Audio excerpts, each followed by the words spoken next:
Hello everyone, welcome to the channel Pharma Focus. I hope you guys are doing well and I'm back with another video. So this time we are going to start with a series of drug safety related videos, and in the very first video I'm going to talk about the basic terminology as per the GVP Module 6 of EMA, and this is the part 1 of the video. I hope you guys find the video useful, and I would try my level best to make you guys understand with each and every concept of drug safety that I know. And yeah, so this will help you prepare for the interviews. This will help you to gain your knowledge, increase your knowledge about drug safety or pharmacovigilance. So without wasting any time, let's head to the video. So the first topic we are going to talk about is the common thing, that what pharmacovigilance is. So as you can see on my screen already, we have the definition of pharmacovigilance, which states that it is a science and activities that are related to the detection, assessment, understanding, prevention of adverse effects or any other drug related problems. And in simpler terms, it is about the ensuring safety of medicines after they're approved and they're used in the real life by the patients. So this is the general overview of what pharmacovigilance is, which many of you might be already aware. So let's talk about briefly about the how pharmacovigilance actually started. You guys might be already aware of one of the most famous tragedies, that was the thalidomide disaster. But let's talk from the early concerns that arose in pre-1900, so where medicines were used without systematic monitoring of the safety, and there were no formal systems to record or analyze the side effects. So there were few of the recorded tragedies that led to pharmacovigilance as an important thing, out of which the first one was the 1937 sulfanilamide disaster, which happened in USA. So this was a drug that was dissolved in toxic diethylene glycol, and it killed over 100 people. So this led to 1938 US FDA that it required a safety testing before the approval. The other famous one is the thalidomide disaster, which many of you might be aware, which happened in 1960s. So thalidomide was used as a sedative, and it was used for the morning sickness, primarily for the pregnant female, and this caused severe birth defects, which affected thousands of babies worldwide, and this was termed as phocomelia. So this tragedy was a turning point in pharmacovigilance, and the result of this tragedy was that there was a need to have stronger regulations, and the mandatory reporting of the adverse drug reactions was needed. So there was the creation of drug safety systems. The next part is there were WHO programs after this thalidomide tragedy in 1968. So WHO established the International Drug Monitoring Program. So what we know about the global hub, which is the Uppsala Monitoring Center in Sweden, it became a hub for the ADR collection and analysis.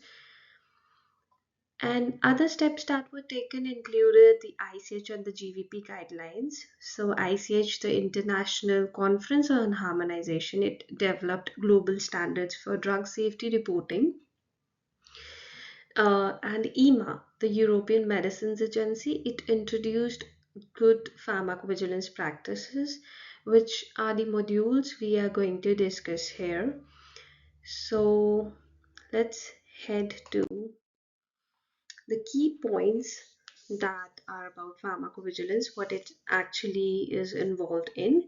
So it monitors the adverse drug reactions and side effects, as we already know. Secondly, it collects and analyzes the drug safety data from patients, healthcare providers, clinical trials, and literature and social media too. So, thirdly, it helps with the regulatory authorities to make a decisions about updation of the drug labels, issuing safety alerts, or even withdrawing the unsafe drugs. Fourth, it ensures the medicines are safe and most effective for the use. So, in short, pharmacovigilance is drug safety monitoring plus risk management plus patient protection. So, if we talk about the global and the international organizations that are involved in drug safety, so some of them include the very first one, the WHO, the World Health Organization, that runs a program, WHO program for international drug monitoring with UMC Sweden. So this makes it as the global hub for ICSRs. The other one is the US FDA, the Food and Drug Administration.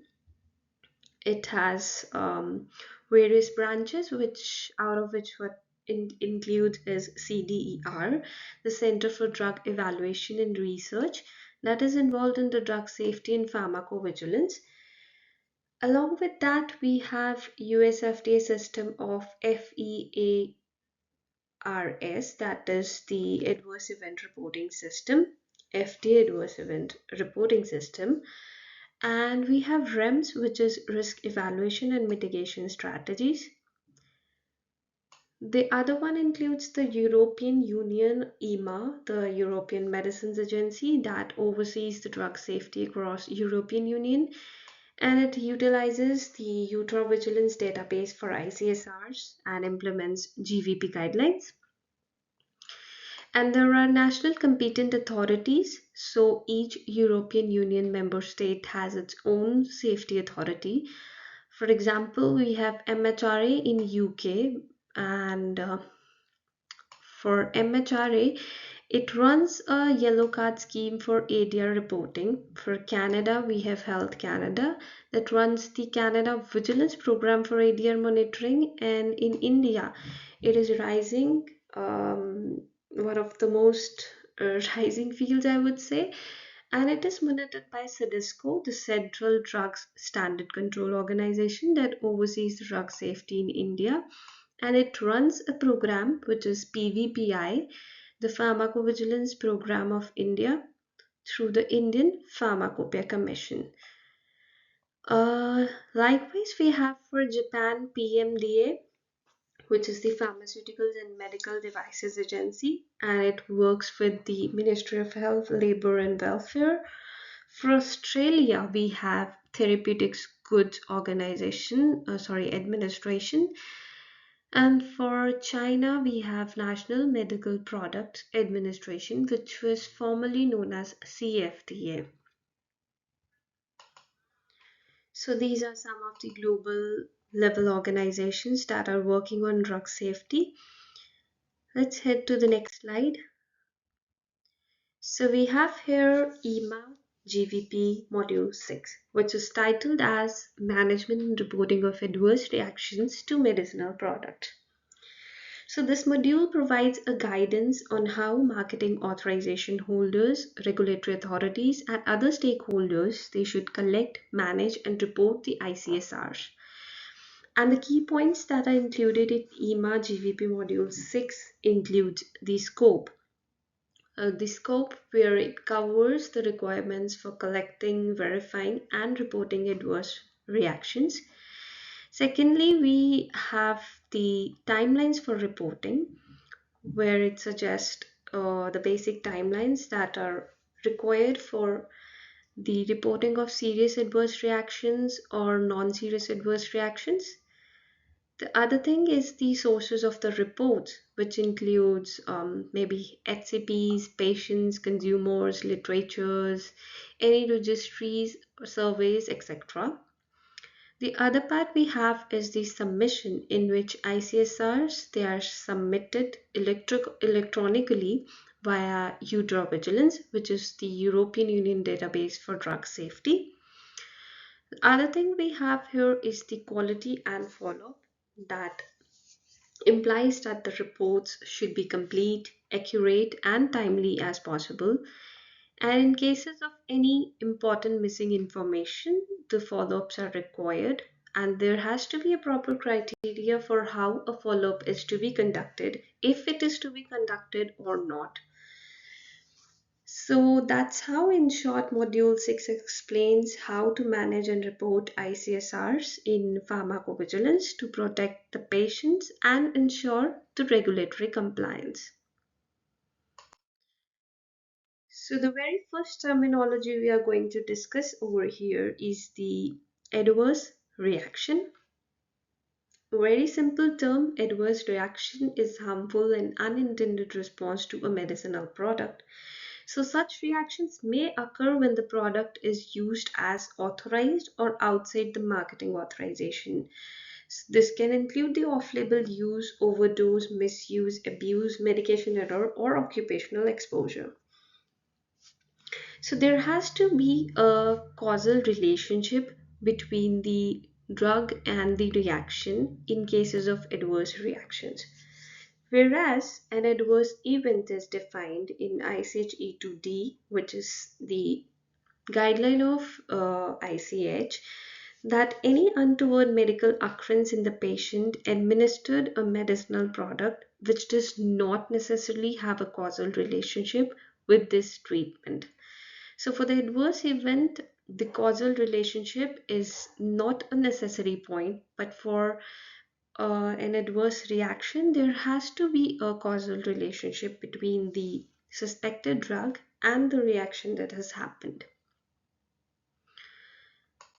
So let's discuss the second terminology, which is causality. So as per ICH E2A, GVP annexure, these are the annexures which are mentioned. You can go through them if you like. So as per this ICH E2A, an adverse reaction is defined as an event where there is at least a reasonable possibility of a causal relationship between a suspected medicinal product and an adverse event. So likewise, what we discussed in the previous slide, that the causality is an adverse event, an adverse reaction, it specifically implies that there has to be a causal link which is suspected. So, any spontaneously reported event qualifies an adverse reaction even if the causal relationship is unknown or not reported, because it reflects the suspicions of primary reporter. Therefore, for all the spontaneous reports from excipient consumers, they are treated as suspected adverse reactions, unless the reporter clearly indicates that the event is unrelated or that the causal relationship can be excluded. So, what causality mean in simpler terms? In simpler terms, causality means figuring out whether a medicine is really causing a side effect or if the event just happened by chance. For example, there is a patient who takes drug A and later feels dizzy. Now, the question is, did the drug cause the dizziness or was it due to any other reason? So, any other reason could be the low blood sugar, or let's say dehydration, or any other medicine. So, what causality assessment tries to answer here is, what are the factors that are considered? For example, there is a time relationship. So let's say that the reaction directly happened soon after taking the drug. Then there can be other factor, which is let's say de-challenge. So did the reaction stop when the drug was stopped? Or we can talk about re-challenge. That did the reaction come back if the drug was given again? So other causes could it be another disease or any other drug or factor that can explain what is going on? So all these factors in combination, they let us know the causality, which implies figuring out whether a medicine really caused a side effect or even just happened by chance. So the next topic is overdose. So the traditional definition of overdose implies that this refers to the administration of quantity of a medicinal product given per administration or cumulatively which is above the maximum recommended dose according to authorized product information. And clinical judgment should always be implied in such cases. So overdose in simple terms is taking more than the recommended dose of the medicine. This can be accidentally or this can be intentionally. So for this we have a term in PV where if it is done accidentally then it is termed as accidental overdose, and if it is done intentionally then it is intentional overdose. So for example, if we take about overdose, we can talk about a patient who mistakenly took 4 tablets instead of one.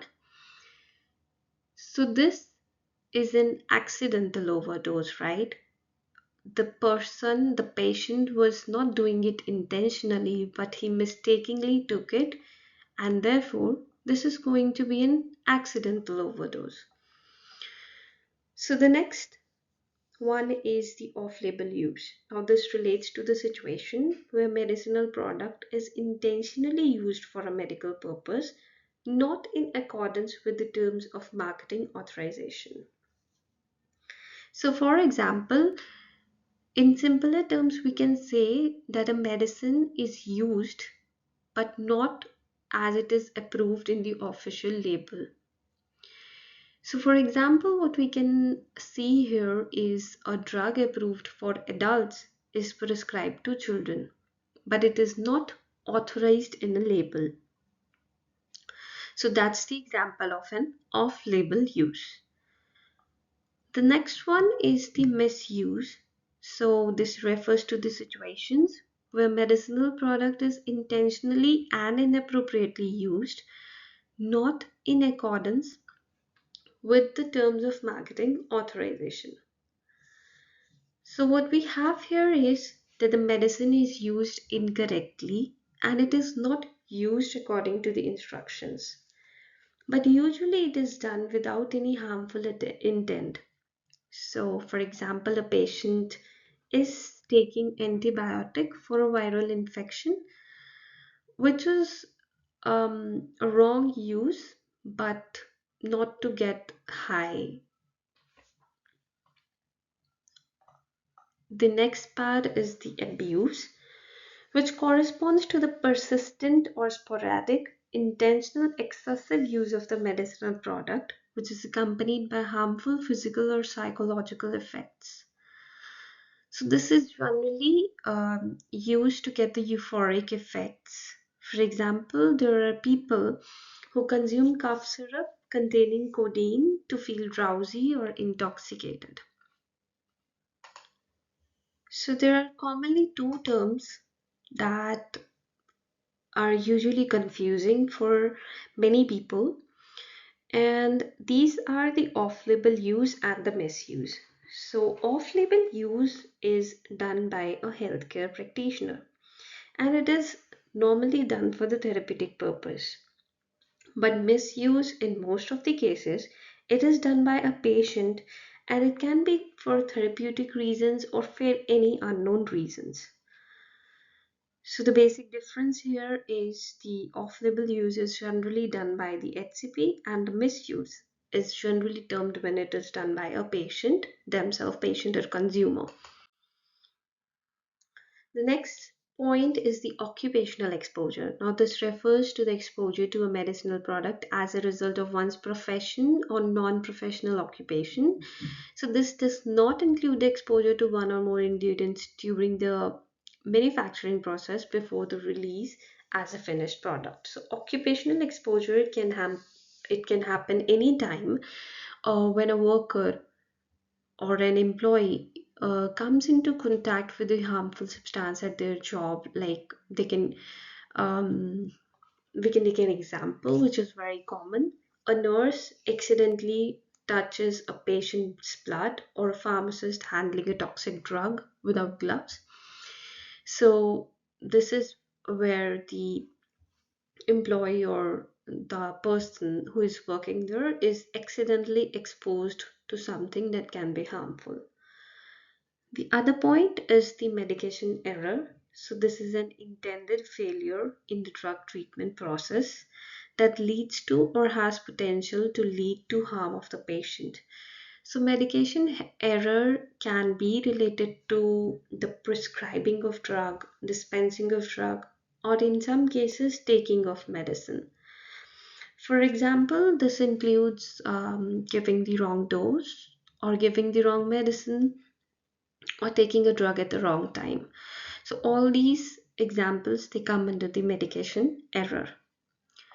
The next point is the falsified medicinal product. Now this relates to a medicinal product which is a false representation of the identity, including the packaging, labeling or name or its composition.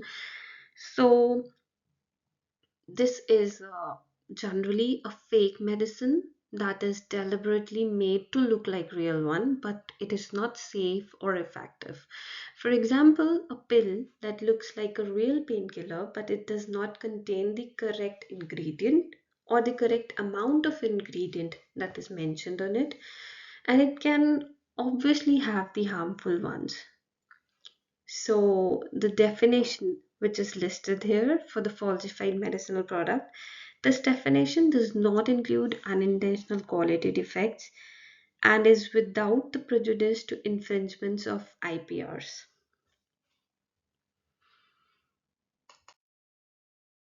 The next part is the active substance. So, active substance, we all know that it is the part of medicine that actually works to treat the disease or the symptoms.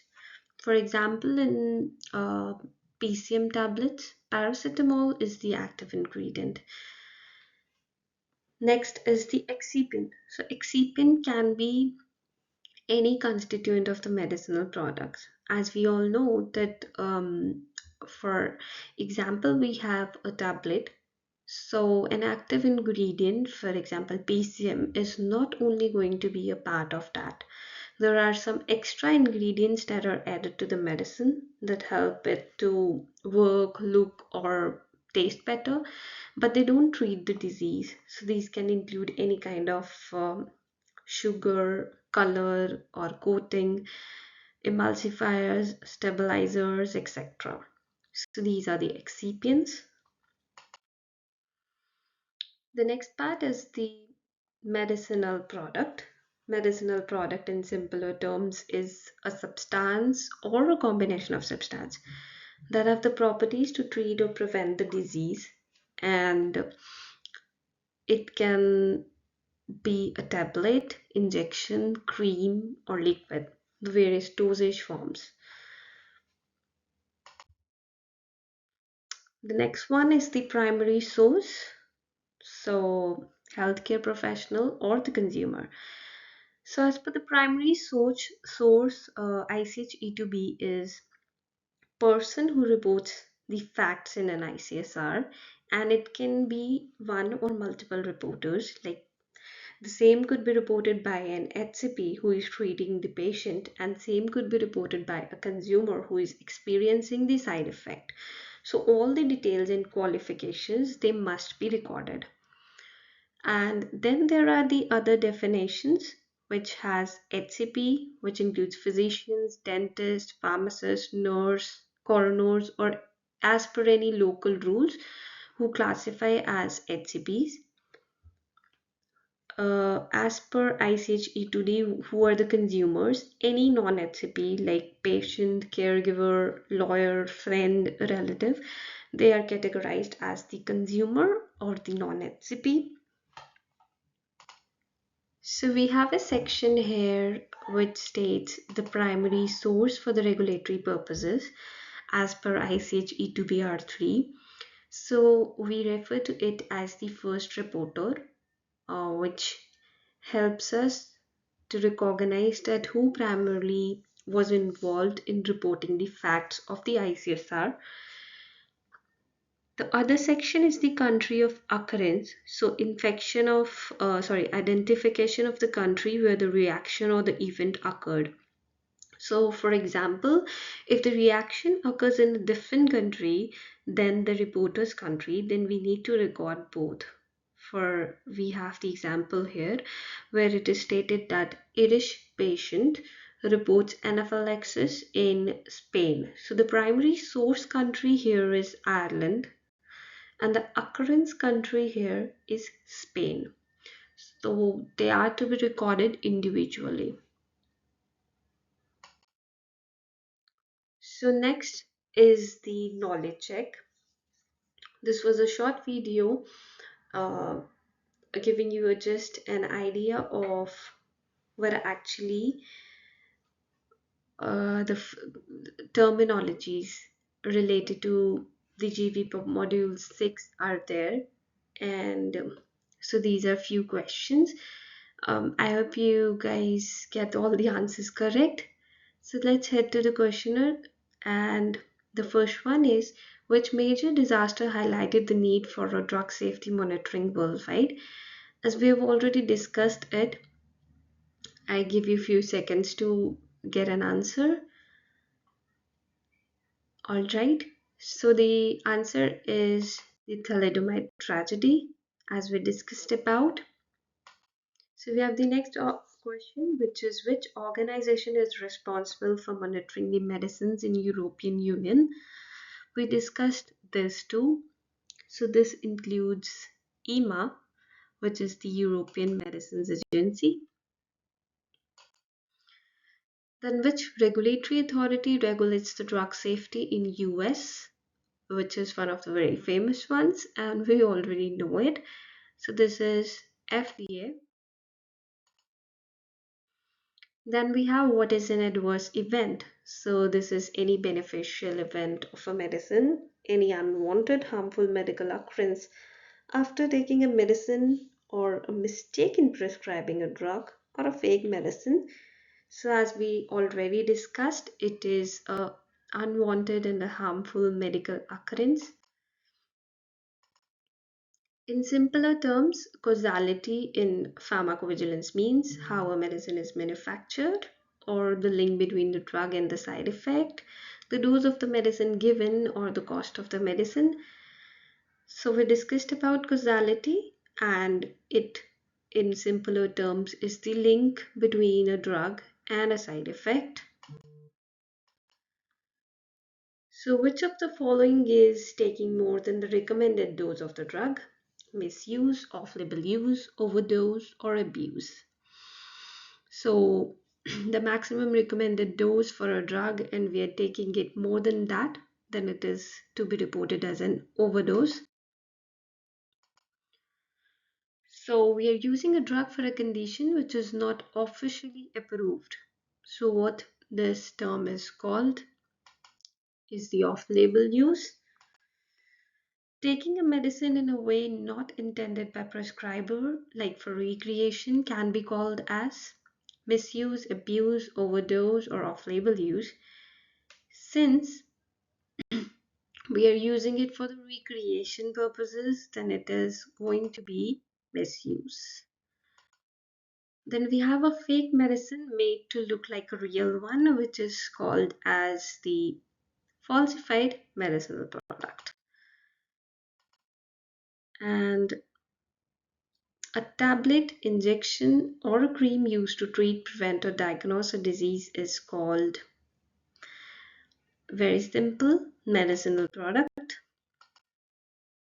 All right, so we have a scenario based question here, and I'll be posting maybe the scenario based questions on my LinkedIn as well to keep you guys aware, updated, and keep learning.